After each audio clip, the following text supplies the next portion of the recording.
Welcome to what I hope will be an ongoing experiment where I interview amazing people in Pro AV, people with a mission to elevate their corner of the industry, and share those lessons learned with you. My name is Jeremy Birch, and today I'm super happy to introduce you to Brad Malone. Brad's been a project management expert and instructor with both Avixa and the Project Management Institute, PMI, for over 20 years. As a partner with Navigate Management Consulting, he helps some of the largest Pro AV companies improve their business and marketing processes. Companies like AVI Systems, CompView, Simco, Spinatar, Tierney, and Varix, just to name a few. I met Brad when he came to provide some training to the California branch of CCS, now known as Lightworks, back in, I think it was 2015, wasn't it, Yep. Brad? Yep. Memory serves. What most impressed me about the training was that after the sort of sage on stage experience, where we were all, sitting at tables and Brad was up front, after that portion, you had the entire technical department, engineers, techs, PMs, programmers, all convened to an outdoor patio for more of a fireside chat experience where we got into the nitty-gritty about some of the inefficiencies that were driving us crazy in the day-to-day execution of our jobs. And I thought that was really genius. I was really impressed by that. So I think your particular you have a particularly unique vantage point to spot trends.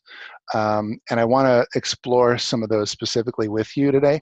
But Sure. first, I wanted to start with a couple questions to kind of just to get to know you more.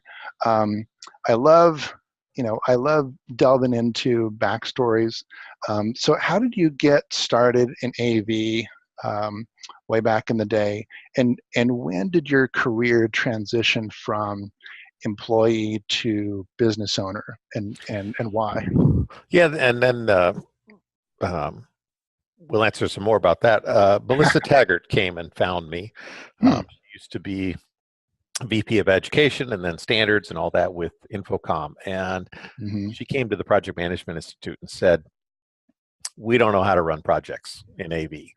Who does?" And PMI said, "Well, go listen to Brad teach a class." So she came and saw me teach in New York City and said, "Wow, let's go talk." And so I taught my first class for her at Infocom, and And who are you teaching at the I time? was teaching for PMI. I was teaching project managers from all over every industry. Got it. For AV, it was at Infocom, probably 10, 11 years ago, and the course, I'll say, didn't fit because I was used to teaching project managers who actually got to plan projects and estimate projects and run projects. And about halfway through the first day, I looked out and I said, "You guys don't get to do any of that, do you?" And they're like, "No." Say sets us up and says go, and oh, by the way, we put an end date on it too. And that's when I started to figure out in the AV space that it was not how project managers run projects, but how companies run projects. And that just kind of excited me about it's the philosophy of, I'll say, the ownership of the company. And I'm not, I'm going to not disparage anyone, but oftentimes owners of companies come from a sales background and they're used to selling and then let the miracles happen.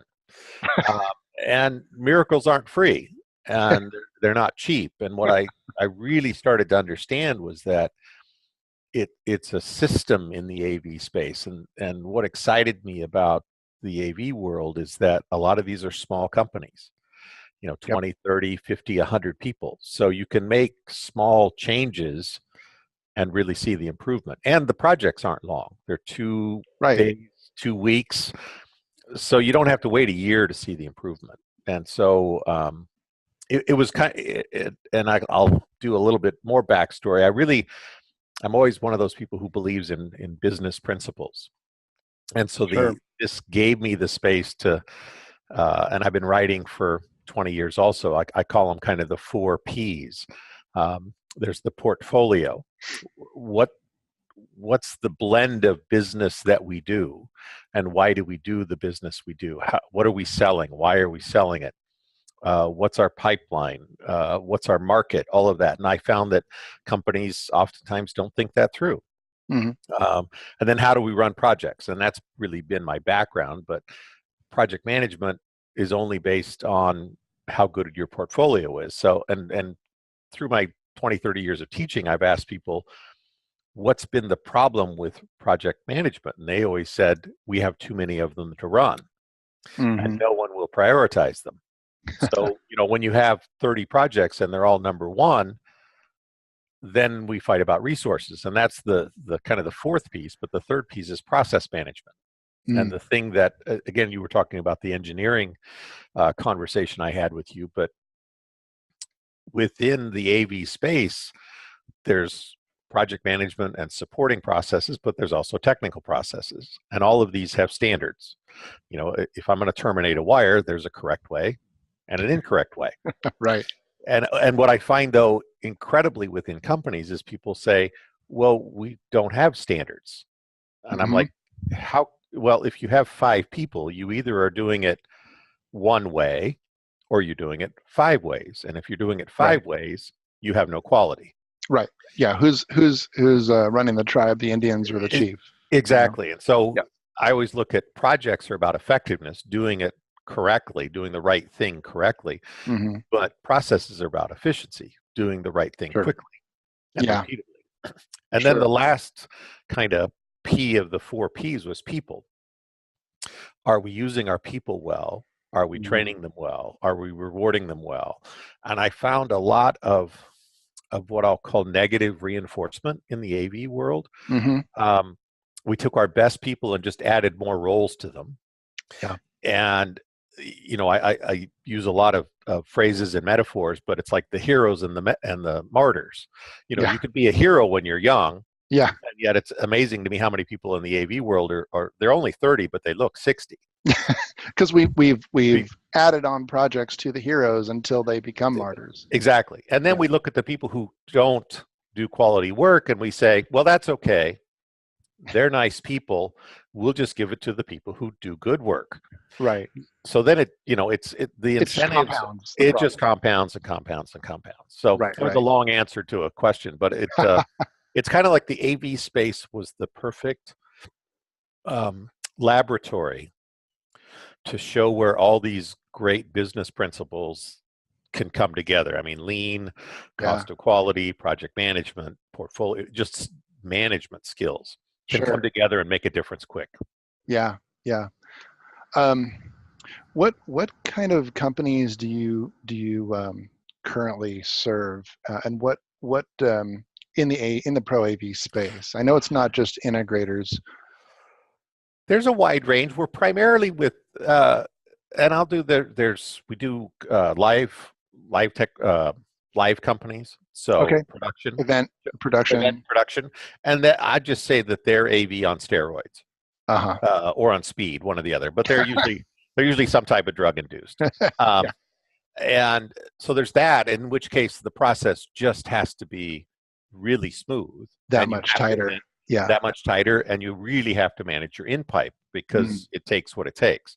And then we're dealing with manufacturers, and then we're dealing with some distributors because the distributors are starting to see that they're selling amazing products or distributing amazing products to AV companies whose internal business processes aren't up to speed either.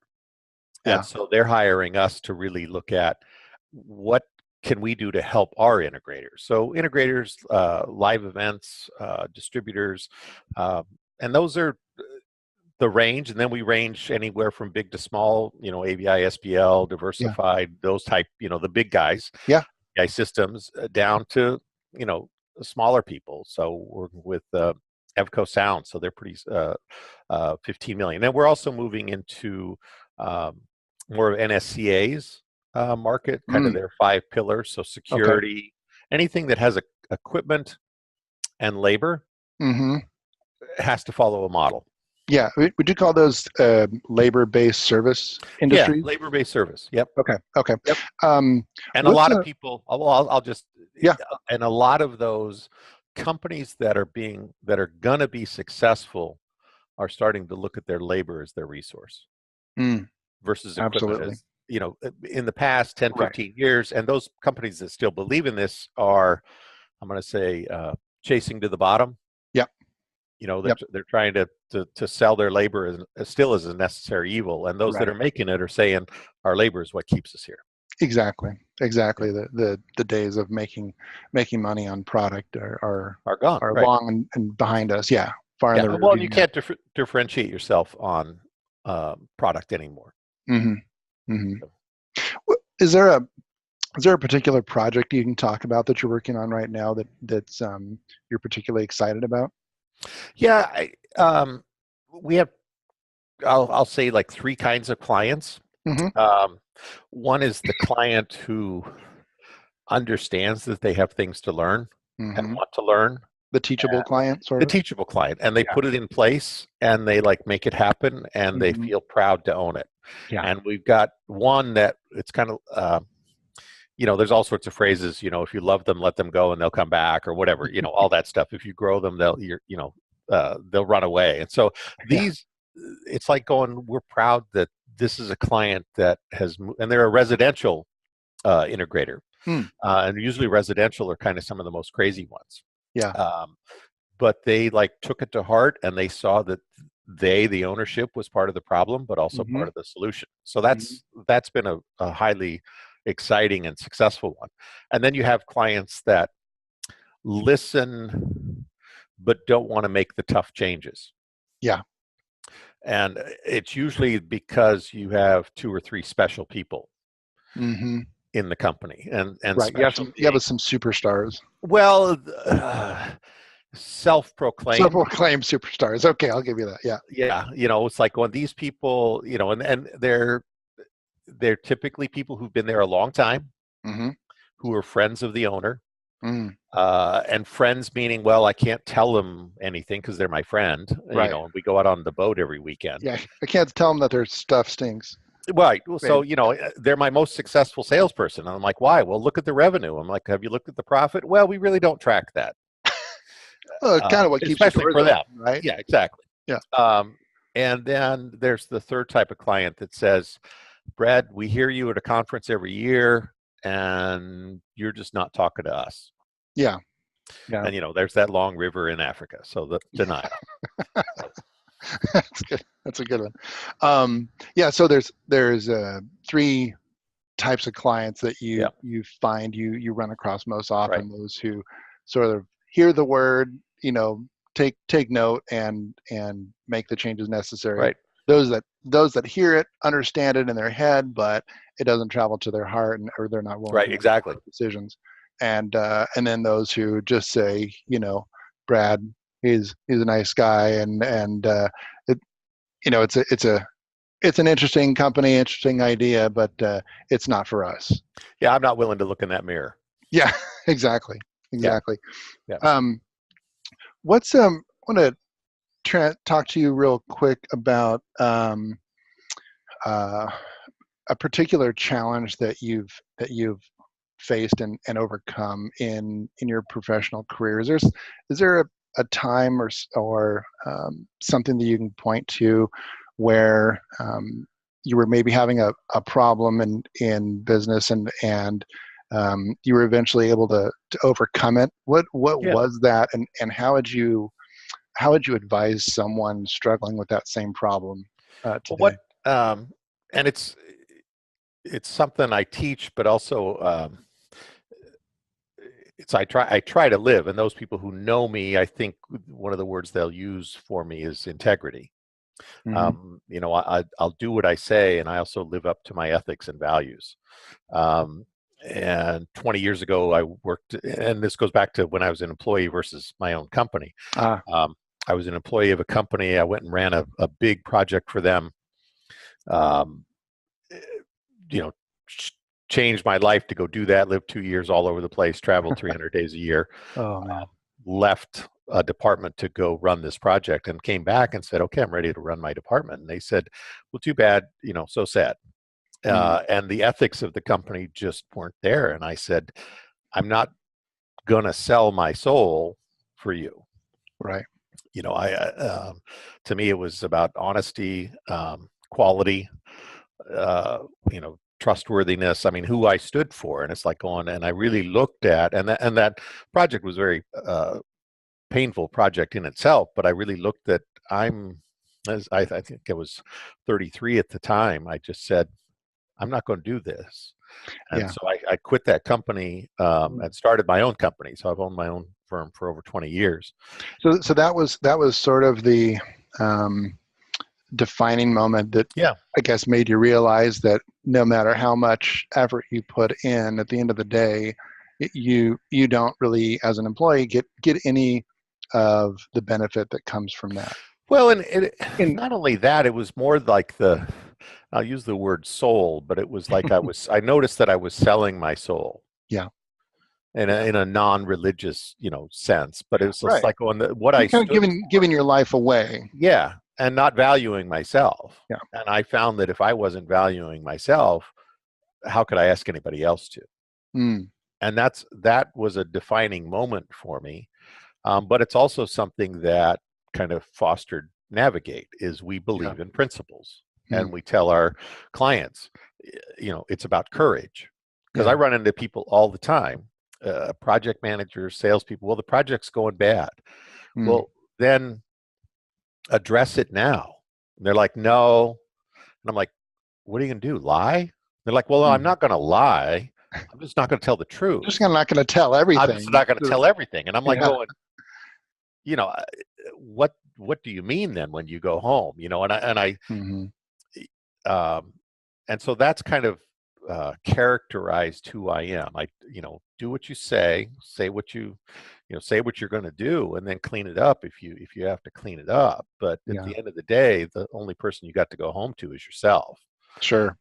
And I use some phrases, but it's like, if you're running a project, especially, or running a company, the people who work with you and around you can't be your friends, because they're the business. You have to hold them to a standard. Right. It's not a family. It's a team. It's a team, right? But it's a team based on values and ethic and standard. Right.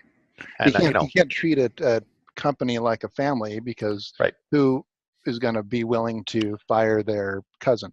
Exactly. Well, but that's it. And it's not the mafia, it's just business. Right.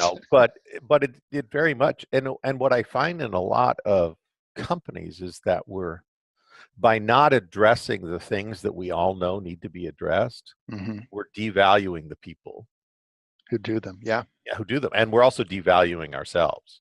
Sure. And oftentimes we get called in, and it's pretty apparent that one or two people, two of those special people have to go, or have to make the choice. You either follow the standards, or it's time to get off the bus. And oftentimes they'll look and go, well, I don't want to get off the bus, and I don't want to follow the standards. And I'm like, well, I'm sorry, those weren't the choices.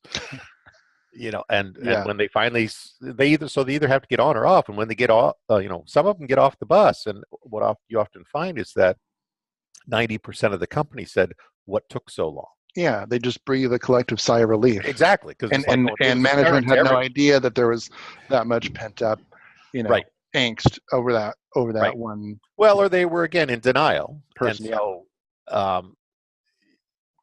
some phrases, the first kill awakens the herd. So sometimes you have a lot, and in any small company, you have different camps. You have different sets of people who are looking for leadership, and people who don't deliver quality, you can have that camp, and then you start to go to the lowest common denominator. And so in the AV space, I find that there's a lot of owners and senior directors who never learned how to manage. And there's just business principles that have to be there that are I'll say new, or it's an industry that there are very, very good companies who are mature. There are good companies who are immature and they're learning. And then there are companies who are immature who will fail. And that's happening, once a week, a company goes under or Yeah. gets bought. So, Yeah. yep. So I want to kind of transition with a little conversational palate cleanser here, Yep. not related to what we've been talking about, but what is what's one thing that people would be surprised to know about you? Oh, that's a good one. I didn't even pre-read that one. I Uh, slipped that one in there. you I did. warned you. There may be a Uh, couple. I have I, 800. I have 832 parachute jumps. oh my gosh, that's cool. Yeah, so That's cool. that's something they may not know. So That's went awesome. through Air Force pararescue, and then all through that, and so yeah, Interesting. had a good time. Broken legs, broken arms, all that. But was a combat medic a long time ago, so that's Oh where wow. I also learned like self-reliance. Oh my gosh. My our favorite place to spend the 4th of July is in my hometown of Redlands, Oh, okay, and they have the 4th of July fireworks event in the football stadium at University of Redlands, and the pre-show always includes um, skydivers from a local skydiving school in yeah, Paris Valley, and they all land on the track, and the right. last one's carrying a flag. It's great. So hats off to you. That's great.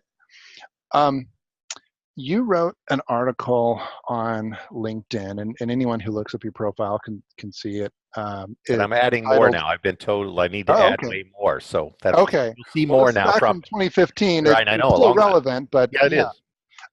is. It was titled, "How much does 5 minutes cost?" Yep. And in that article, you shed light on the compounding effects of inefficient internal handoffs, Hmm. which you more aptly called drop-offs, of projects in labor-based service industries like Okay. ProAV. Can you talk about what compelled you to write this article and where you see most integrators wasting their efforts? Well, I mean, and my brain kind of works as a system, like the big S system. Everything fits together, Mm-hmm. and I like to build models for everything. Um, and so I really saw that after working with probably about 10 integrators, and I probably taught now 5,000 people and worked with hundreds of integrators. But the model of sales would blame engineering. Engineering would blame techs. Techs would, project managers. Project managers would blame this. They would blame commissioning. They would blame service. And then the owner would come and say, our service center, they're just not making any profit. Hmm. And I'm like going, and I tracked it back and it was like going, well, wait a minute, you're blaming the last person in line for not shoveling fast enough. Who gets the worst information, Right. I the mean, least stuff accurate flows information? downhill, and you can fill in whatever word you want for Yeah. stuff. Yeah. Um, but really saw that when you feedback upstream, and the mentality in a lot of organizations that the person behind me is less important than me Mm. in the flow, Yeah. because I'm who I am. And so I really tried to show the cost of that Mm. in terms of, that 5 minutes. If sales doesn't do a good needs analysis or can't do a site survey, which takes about 5-10 minutes to do, Mm-hmm. um, but they're too busy to do that site survey. Mm. So now the job gets estimated, but we understand the solution, but we don't know what room it's going in, and we don't know that we've got to walk 500 feet from the freight elevator, which only works 2 hours a day, to the Right. room to do that. Mm-hmm. Well, now, and so we estimated what it would take to hang the screen, 2 hours, but Yep. we didn't take into account the 8 hours Mm-hmm. it would take to actually get that room ready to go do. And then you look at that and you're like, oh, wait a minute, that 2 hours that we underestimated that took 8, that now just kicked the next project downstream. Mm-hmm. So not only do we devalue the person behind us, but we also, the opportunity cost is the cost of the opportunity we gave up. Mm. And this is a huge killer when it comes to AV, is like we never have enough time to do it right, but we always have enough time to catch up. But by not doing it right, not only did I sacrifice that project, I sacrificed the 3 after it. And we Mm. really started to monetize that.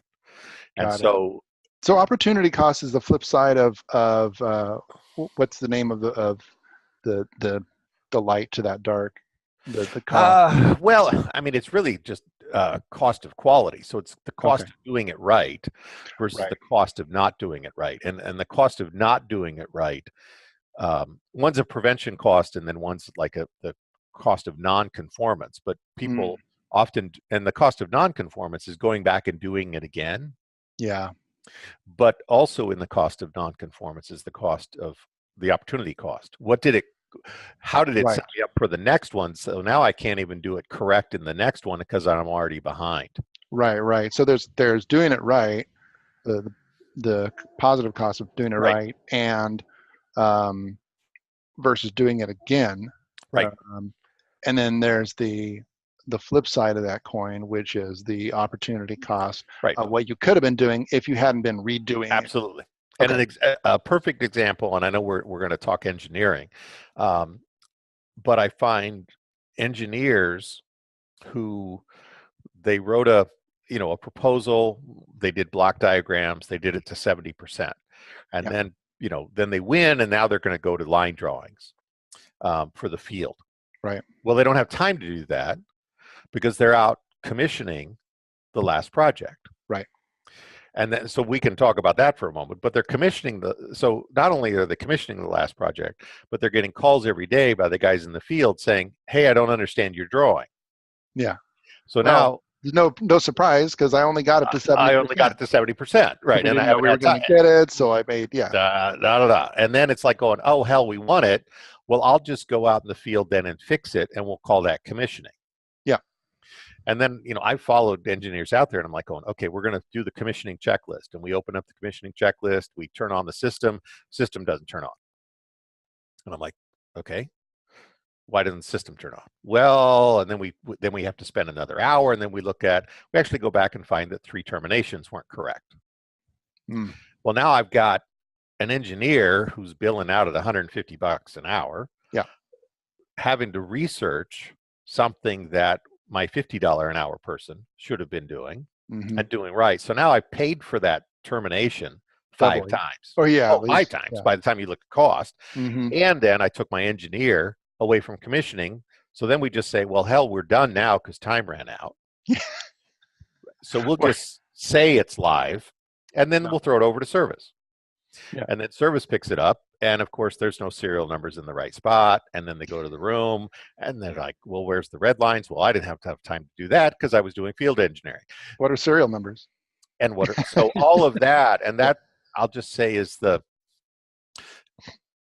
and what I find in company after company is just people saying, that's how we do it. That doesn't make it right or the best It way. doesn't. No, and what I find is it's a bunch of small things and kind of the philosophy that I've seen in AV companies that are really turning the corner and respecting themselves, respecting their team members, making Yep. profit. And profit's not a bad word. Profit doesn't mean like we're using somebody. It's profit lubricates the system. Right. Um, is that they're treating the person behind them as their customer. Sure. Sure. So engineers say to sales whether it Yeah. was a good site survey. Yeah. Yeah.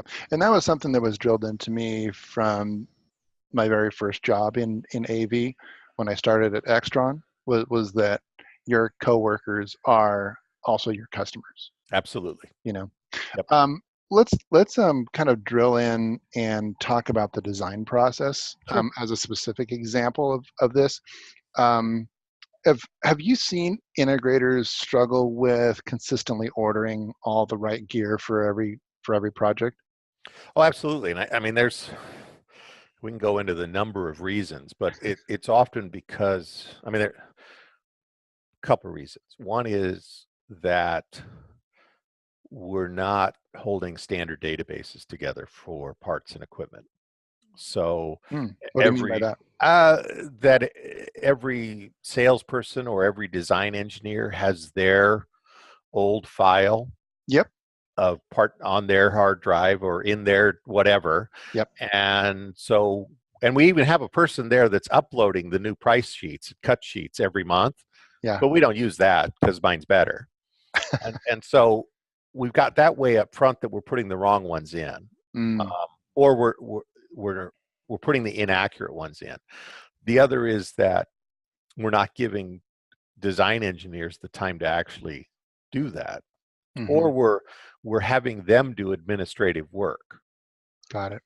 So a lot of times, to me, a design engineer, if I do a block diagram and lay out what I think the correct equipment is, I'd have to have somebody else be able to fill in the correct model number and pricing. Mm-hmm. I don't Mm-hmm. need an engineer's brain to find a price list.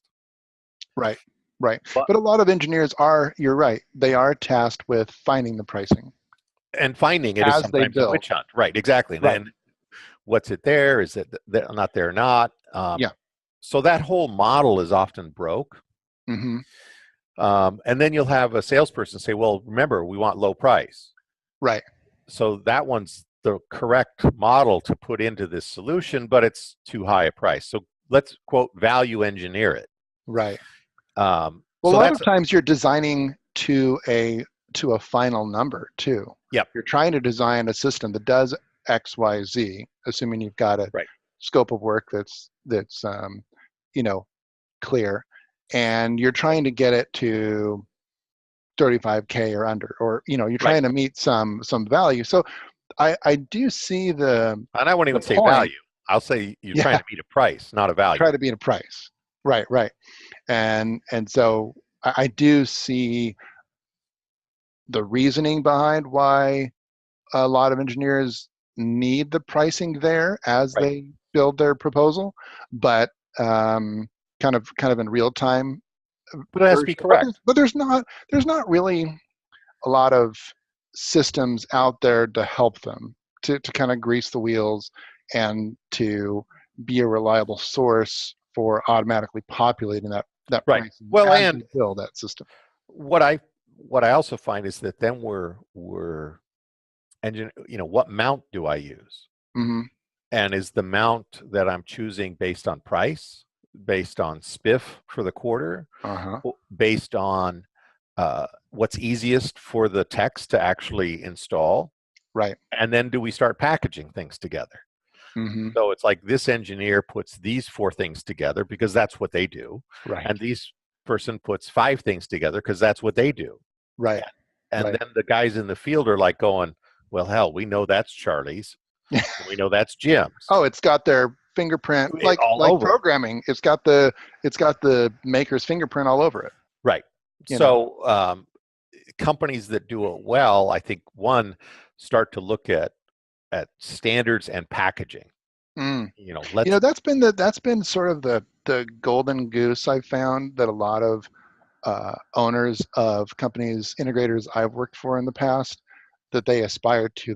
They love the idea of putting together standardized systems yep, where the programming is done and the drawings are done and everything is locked in and rubber stamped and ready to go. And you know anything that deviates from that in a way that changes programming or requires right, more research by an engineer is automatically would become an upcharge, right. and not a standard system. You don't get the benefit of standardized pricing if you start You deviating want to from the go standard do system. options, you pay for options, right? Yeah, yeah, and I call it more of a pipe dream because as much as it gets talked about, I have yet to see anyone actually implement There's a some out there. I mean, I won't throw names out, but there's some Sure. companies that are really looking at, if we have standards, then we can start to value our quality. And what I'm also trying to get AV companies to look at is that, are you selling a system, a solution, or a project? Mm, Because I can sell a beautiful, and to me, a system is a composition of parts and yep. equipment, and a solution is something that actually meets their needs.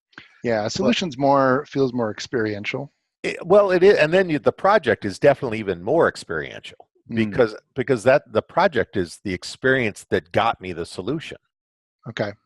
So at the end of the day, we created this wonderful thing that's almost, a nirvana moment, and the people just go, "Oh my God, this room just does exactly what I want it to do." But Yeah. the journey was hell, Yeah. and we hate you guys. Yeah. And We so love our system, but we're we not love our calling you system, we again. love our solution, Yeah. but we just hate you guys. And we hate, and your service people are here all the time because everything's one off. Mm-hmm. So now your service guys are coming in and going, oh, well, and Yeah. so every it's that whole experience to me is what differentiates a good company to a bad company. What's when you Mm. have the client experience and all that, but every time an AV company, anybody in an AV company touches a client, that's a touch point, Yep. and No matter that's an who it is. experience. Yep. And so that's what we need to start looking at, is it's about customer service. And a lot of people will view customer service as, well, we give a lot of stuff away for free. Mm-hmm. Well, that's called devaluing your people. Yeah. Yeah. So it's going back to the engineering. I think that we engineers are one of the key choke points. Mm-hmm. And again, in America and Europe does it a little bit different. I mean, in America, we tend to just add more stuff to smart people, Mm. and therefore they become ADD.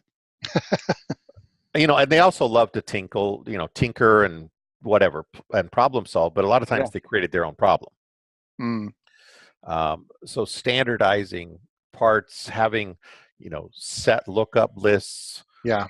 making What are, it easy to do that. what are those parts that tend you find to be forgotten most often during the engineering and design process? Is it the big ticket items, the major pieces, No, or is it the small stuff? it's the small stuff. It's the small stuff. It's HDMI cables. Mm-hmm. It's nuts. It's bars. It's just stuff. It's Yeah. stuff. It's the Home Depot, trip to hell. Yeah. Uh, It used to be the Radio Shack trip to hell, or now it's whatever it yeah. is, but Yep. and we quantified those, and to me, any time, and it's interesting talking to owner after owner. We'll say, how many Home Depot runs you make per week, and they'll go, oh, at least one per week, yeah. And they've Then got talk to their 10 installer. crews, right? We talk to their installers, they got Yeah. 10 crews, and every crew goes at least once a week. Yeah. Yeah. So now that's 10 trips, and it's going to take at least 2 hours to do that, and they got to hold hands, so there's two guys in the van. Yeah. And so now that's 4 hours a day. That's 40 hours a day Right. of lost, and that's before you buy the part. Right. And Right. so that whole kind of, and then the model of procurement, I mean, in this, again, it's all about the handoffs versus the Mm-hmm. drop-offs, but a lot of Mm-hmm. procurement departments are like, we're not going to stock zip ties. Yeah. You're Yeah. like, why? Well, they use too many of them. And you just got to smile and go, you betcha. Yeah. Yeah. That half a penny. I have nothing I can say that's I going to help just you. got to give you a hug and say, you just keep running that zip tie-less warehouse. Right. Right. But again, a lot of this is the information of, are we tracking hours or are we tracking productivity? Yeah. And there's I kind of think of it as there are two different problems when there are those little things that get missed Yep. during the design process. Again, like you said, it's almost always because of process, not the people. Right. The company works this way where they expect 70% rough engineering to be done during the proposal phase because they know maybe they only have a They're not going to win, right? 60% run rate, or hit rate on quotes, proposals that turn into POs. But again, there comes a time when those that do turn into POs have to have all their I's dotted and their T's crossed, and there are those little things that get missed that you can make a run to a local Fry's or Home Desperate and get. And then there are those things that you can't. You just can't source. Yep. Talk to me about those. You talked a little bit about the things that you can source locally. Talk a little bit about the cost ramifications of things that they can't source locally. Well, now I've got a callback. So, Yeah. and the callback is going to impact that project. So uh, one, I had guys wasting time, 2, 3, 4 hours trying to figure out a workaround, Mm-hmm. and then they can't. And Right. then at the end of the day, they call and said, "Oh yeah, we couldn't figure out that part." Well, but they knew about it at 10 in the morning. Right. So what were you doing? Yeah. And then, so I've just wasted 6 hours trying to jerry rig something, and then we've got to go come back 2 weeks from now or a week from now to go fix it. So now I have a pissed off client. Yeah. But that's okay because every room's 90% done. Um, so, and the client's got to be going, who are these people? Um, Yeah. and again, this is the only industry where I've heard the term done done. Uh, so, which What? just, Are you serious? Nobody else uses that? no, but it's Oh the my first God. class I taught. I said, you work till it's done. And I had like 3 guys raise their hand and said, done or done, done. And I'm like, what the hell are you talking about? And they're like, no, really? And I'm like, well, explain it because I work till it's done. They're like, no, done is when you're done enough that you can leave without totally pissing them off. Yeah. And then done is coming back and making it all happy. And Right. I'm like, why do you do that? And they're like, that's just what we do. And every class in the last 10 years, and again, I've trained thousands of people. Mm-hmm. I'll say you work till it's done, and I'll have 2 or 3 people raise their hand. What about done? Yeah. And so That's hilarious. hilarious or sad. It's like I going, know. I know. but the other cost is like, now I have to reschedule those people to come Sure. back and do that job, which means I just messed up another job. Yeah. And I hurried that job. So, Mm-hmm. I know when you say process, but people are part of that process. Sure. And I'm going to use the word reward, but when we don't call out people Mm-hmm. who don't follow the process, we're rewarding them. Right. And that just to me sucks the morale out of it. And then everybody just swims to the bottom. They look around and they go, that person doesn't care and they get away with it. Why So should why I should care? I? Yep. And I just find that, that's and that's a management conversation, Mm-hmm. not a process or a people. That's Yeah. management. Yeah. And that's one of the quickest way I've seen to get your A players demotivated. And and I'll just find, you can't find, this is an industry where we can't find good people because the good people are checking out and going someplace else. Mm-hmm. So, uh, I I've I did a s- I did a series of interviews a little while back with a bunch of senior level engineers from different parts of the country, and trying to quantify really what the upfront cost is of doing it right when it comes to kind of tying up those loose ends, right. those little detail pieces, and hunting around, hunting and doing the hunt and peck exercise for pricing. And I've found on average it takes about 3 hours per project. Yep. Does Yeah, that that's surprise about, you? yep. Yeah. But you got to look at that. And that's 3 hours per project. Yeah. Now that's 3 hours of dedicated time. Correct. But if I give it just 10 minutes or shiny, or, Mm-hmm. I got to take this call, Yeah. that 3 hours takes 3 days. And then I Right. don't have 3 days because I got to go order it. Right. So it's that, but that 3 hours saved 10, 15, 20, 30 in the field. Sure. Sure. And so it's an investment. Pay me now, pay me later. Right. In spades. Yeah. Yep. Yeah. Um, you've developed, as we kind of land the plane here, you've developed a lot of templates and checklists over the years that reflect best practices Right. for Pro AV integrators, especially. What's one of the most popular that relates to what we've been talking about today that you'd be willing to provide I'm to going to say listeners? two that I'll share with you, and then you can Okay. share with people. Sure. One is the site survey. Okay. Yeah. Because I find again and again, a solution's got to live in a room, Yeah. Yeah. and the installer's got to install it in a room. And if we don't know whether there's a backboard behind there or what's behind the Mhm. wall, and we got to go fish a wire, that Yep. took 3, 4, 5 hours, and again, it messed the next project and the next project. So the Mhm. discipline to do a site survey with a good site survey form. Got it. And then the second is just a sheet we have of these are all the handoffs that are necessary. Hmm. And so we have kind of technical processes and then supporting processes, like people, like, and basically the flow. And there's 20, 30 steps in an AV project. Yeah. Yeah. And all of those can be standardized, and all of them can be measured, and all of them can be improved. Yeah. And Absolutely. what I find is a lot of, when I say standardized, people go, oh, so you want to turn us into robots? And I'm like, no, I want us to use our creativity to Yeah. develop a standard. Yeah. And then improve the standard. Right. But And help reduce the chaos in the and help reduce mix. script. Right. Let's Yeah. do it once correctly. And that's where that whole kind of 5 minutes. What's 5 minutes worth? Yeah. And I'll go back, and the further upstream, it's because you didn't take 5 minutes, you cost the company $5,000. Was your 5 minutes worth $5,000? Mm-hmm. And to me, there's only one or two answers. There's people who say, wow, I never knew that, I'll change.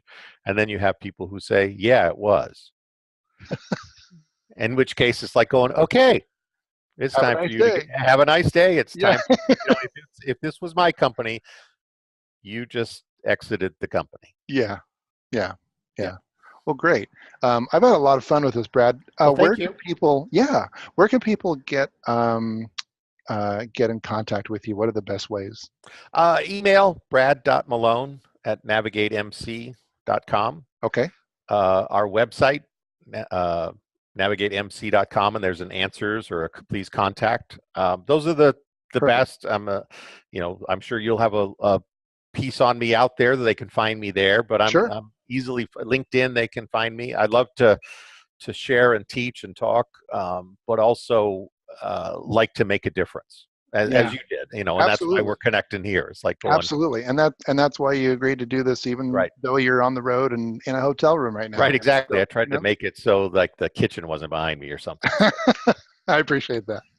I obviously wasn't as lucky, but right. I thank you for your time. You're welcome. It's been a lot of fun, and I'll talk to you later. Okay. Bye bye. Bye, Brad.